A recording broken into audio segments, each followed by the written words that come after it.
tell us a bit about the run, basically, because it was obviously an absolute wild one. Like, yeah, just run us through it. And just... Again, from my side, wasn't that wild. It was like another kind of just bog standy race. I've been doing loads of motocross this last summer, basically, because we've had the whole year off.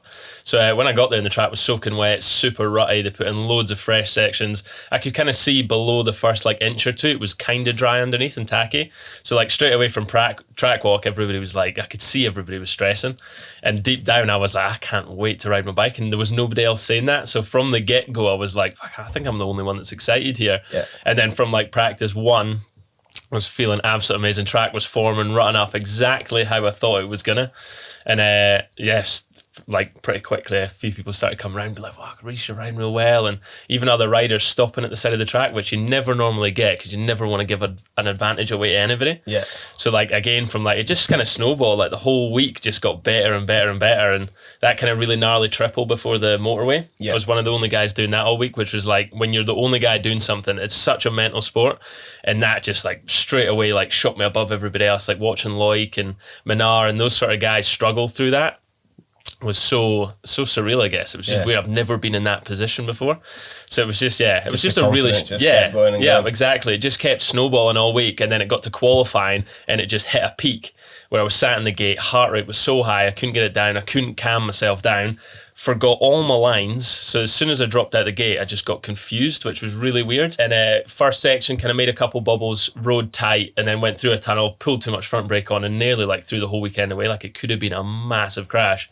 So kind of had to take a big reset after that. And I was pretty stressed, to be honest, going into the finals. After all of that, you know what I mean? I was like trying to ignore my phone and keep myself calm. But finals was just a bit of a blur, to be honest. I can't really remember any of it. That whole morning was just super relaxed, just another 2 normal practice runs. Track was basically impossible. Everybody was just lying on their backs, like sliding around. And I kind of decided there the best plan of attack would be main line with confidence. Yeah. And I forgot there was 2 or 3 lines I wanted to do at the bottom that I think would have been worth another 3 or 4, but would you have made it down? Yeah. Who knows? Well, The jury's out, out. So I just, main line with absolute confidence and can't remember a thing, really. It was just did you hit the triple in finals? I was full intention on, and the route before that a lot of people were crashing on down through the stumps kind of just came out way more than I thought it was going to. And when I popped over the back of that last stump to kind of set up for it, my bike just kind of kicked awkwardly and just had to freestyle it from there and somehow made it through that section because I hadn't ridden any other line all week. So when I kind of dropped off around it, I was like, oh, this could be it. And somehow rode out of it. So Well, it all worked out. Good, So what was your qualifying result for that, roughly? Oh, God, I've no idea because I lost like 25 seconds. I think way down like 40s maybe. Okay, and then so where were you in the start list? I think it's 30 set. I think going on number board, so around about 32nd, maybe worse than that. So you literally had 30 riders to go. Yeah, So pretty much. So you go down, you're in the hot seat. Like when you first go into the hot seat, are you thinking in your head, like I could have done it here, or are you just kind of like not overthinking it too much and just like let's just see what happens? No, I mean, obviously, because there was a run I was expecting with the triple being worth a wee bit of time, the sections at the bottom that I didn't know if anybody else was riding them or not, but I knew that collectively in a whole run, I was confident I could have done like 5 seconds quicker on like just based on mistakes and pushing a little bit harder. And then I guess when I came down, initially I turned around, it was 1.8 down on the timing screen. So I was like, fuck, that's fair just enough. Like a glitch. Yeah, and I saw Jack Moyer sat there, he'd been riding amazing all week. So I was like, you know what? Yeah, that's fair enough. If he's really hung it out, that's probably what that was worth. And then it turned around again, it was up by 7. So then I kind of started doubting myself and was like, I actually don't know. I've no idea if that was good or not. It was super chill. There wasn't too many massive mistakes, but I didn't push that hard either. So I was like, I don't know. Cool. I don't know where I'll end up. And then, the wait started. Which ended up probably must have been well over an hour, wasn't it? Yeah, I think at least 40 minutes. Yeah. Felt like a hell of a lot longer. And just, I suppose, just watching every rider come down, and I guess the belief just must have grown and grown. Because for me watching it, I was like, I reckon that's like a top 5. And then I think it was when Remy Thirion came down, and he was a danger man. He looked rapid. Yeah. And he didn't really. There was no cry. He maybe had like the odd like leg out like you had in the woods. Yeah. But when he came out and he was like 7 seconds back or whatever it was, I was like, holy shit! I was like, I think he's done this. And then when Gwyn came and was just like completely struggling, that's when I was like, this could be on. And obviously when Loic went down. Yeah. What was the sort of immediate feeling? Because it's always a bit of it must be a difficult one for you guys when you see someone go down. Obviously, he was okay. Yeah.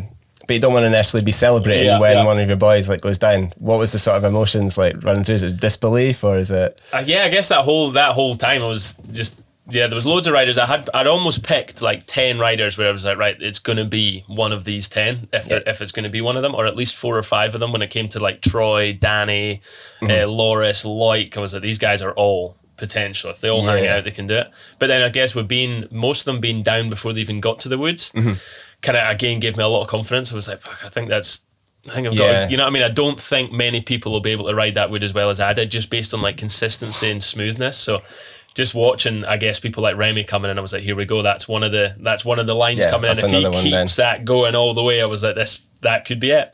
Then again, he seemed to be riding it good, but losing time. Yeah, there was that little bit of uphill after the woods. And he seemed to be going a bit slow there. And I think that's when the splits coming, he was like 5 back. I was like, holy shit. I was like, this is on. And then I think Mark Wallace was another one. He rode the woods absolutely perfect. I was like, oh, here we go. He's going to be on pace or faster. And he was still like a good 5 or 6 down. So then I was doubting myself. I was like, I don't even know what I'd done through there. I couldn't remember any of it. So I was like, I don't know how well I rode that or not. So I was just sat there in complete like unknown, having no idea what was going to happen. But like, we just wanted it to be over. It was so strange. It was such a weird position to be in. It was literally so insane. We had Ali on the podcast last week and we were talking about it and relating it to kind of like football. We were always like watching folk like not really understanding like how you could get so into like watching a sport that you're not involved in, and that was definitely like my taste of that. And like in terms of sporting events, it's definitely up there with like Petey winning at Fort William in 2005 and stuff of just like that proper like spine tingling like moment. So